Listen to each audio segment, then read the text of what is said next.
All right, if you've been looking at our tripods on the website or perhaps in your local retailer, perhaps you've been wondering what exactly are the differences between all these and maybe some of the applications in which each one might be best suited for. We'll start out with our smallest, which is the Summit SSP, and give you a little explanation there. But of course, there's the Summit SSP, the High Country, and the Pro GT. Now, the Summit SSP in this case is, like we said, our smallest tripod of the bunch. It's very lightweight tripod, best used for something like a set of binoculars, maybe a full-size 42mm set of binoculars, or compact, or maybe a small spotting scope too, like the Razor 11-33 by 50 spotting scope would work well on something like this.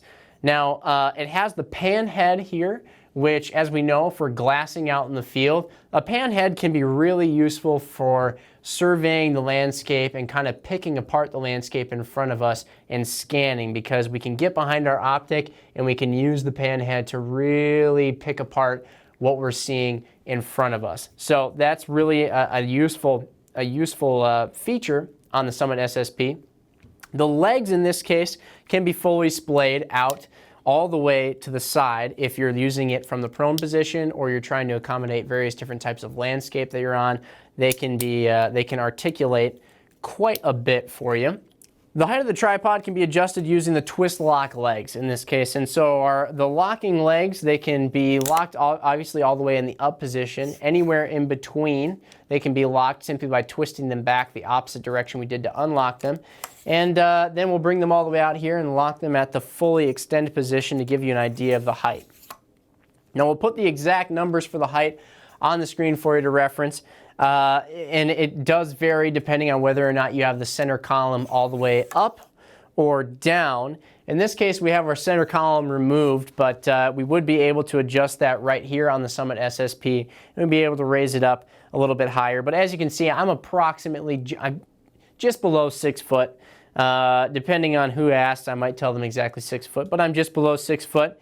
And it comes up to about here on me again with the center column removed. So not maybe something with binos on there that I'd use standing, but certainly from the seated position or a crouched prone position would be ideal. And again, just really a lightweight small spotting scope that's really easy to carry around, isn't going to take up a lot of space or a lot of weight. Moving on to the High Country tripod here, you once again have a very lightweight tripod. This is really actually extremely lightweight. So for people looking to shave tons of weight from their pack, or really where weight is at a high consideration, check out the High Country tripod. Probably if you're looking to shave as much weight as you can, maybe you're foregoing the full-size spotting scope, like an 85mm or maybe even a 65mm like this Viper HD here. This is going to be the best suited for binos, or again, a small lightweight spotting scope like the Razor 11-33. We probably wouldn't use it for a full-size spotting scope. That might be a little large for this sort of lightweight small frame. Now, the really nice thing with the High Country here for some people is going to be the ball head. Now, previously on the pan head of the Summit SSP that you saw, it's really nice for tracking and moving with your binos quite a bit. But in this case, the ball head can articulate much more than a pan head can. So we can really get our optic into some precarious angles if we're really trying to look in some unique angle to spot something, whether it be a target or an animal or something along those lines.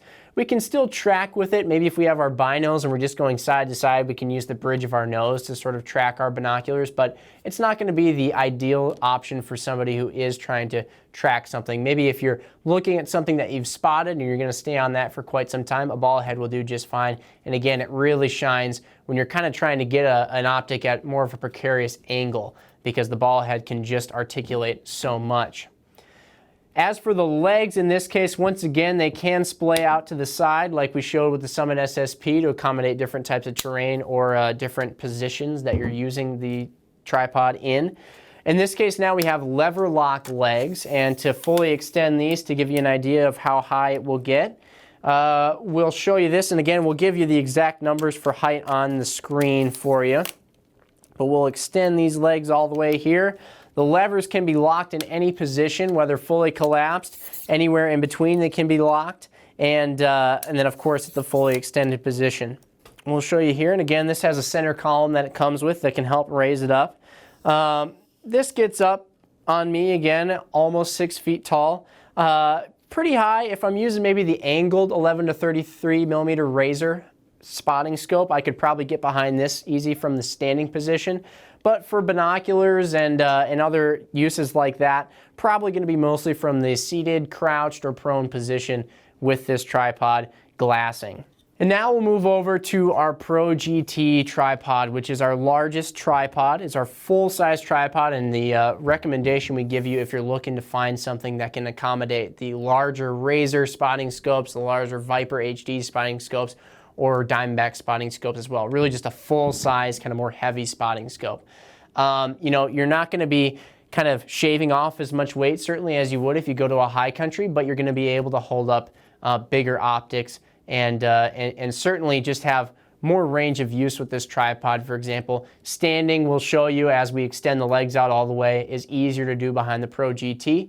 And so that's a nice feature there. Now we've moved back in this case to the pan handle. So again, as far as if you're using binoculars or you're using a spotting scope and you're trying to pick apart the landscape and track kind of up, down, left, right, you can do so very easily with small adjustments with this pan handle. It tightens and loosens on the pan handle for your tension. With the legs now, you have the ability once again to splay out all the way to the side. So that's just with this lever here, and it can go out pretty much almost flat. Of course, we'd remove this center column post here to allow us to go out almost all the way flat, which would be perfect if we were prone, for example. And then that makes this very versatile. We have the lever lock system once again on these legs, and as we fully extend them, we can lock them in any position from collapsed to fully extended.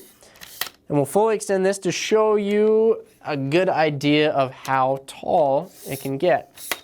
Once again, it will vary a little bit depending on whether or not you have the center column removed, because that will allow you to get it a little bit taller or shorter and kind of tailor it to you as a hunter or shooter.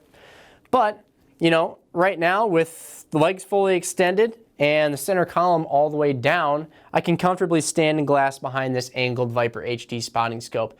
And once again, it's very sturdy. If you got a hook or something like that on the bottom of here and maybe hung a weighted pack, it would make it even more sturdy by lowering the center of gravity. But in this case, very comfortably behind an angled spotting scope. If I were using a straight spotting scope, or if I were a taller hunter or shooter, I can just loosen this up and then raise up the center column. This would be probably about where I'd have it, maybe if I were using a straight spotting scope perhaps. And this is also, you know, makes for more adjustment if you're just in a number of different positions while glassing. So that hopefully explains the Pro GT a little bit better for you. And anyway, hopefully actually really the whole line of tripods for you. Maybe if you're looking online, it can be a little tough because they all just kind of look like a black bundle of sticks held together with a head. So if you have any other questions, certainly about our tripods, always feel free to shoot us an email or give us a call. We love talking about this stuff, and we're always happy to help you out. Maybe take a deeper dive into any one of these models in particular if we didn't hit on something that you were hoping to learn about them. But again, hopefully this helped out a little bit, and happy hunting and shooting. Thanks for watching.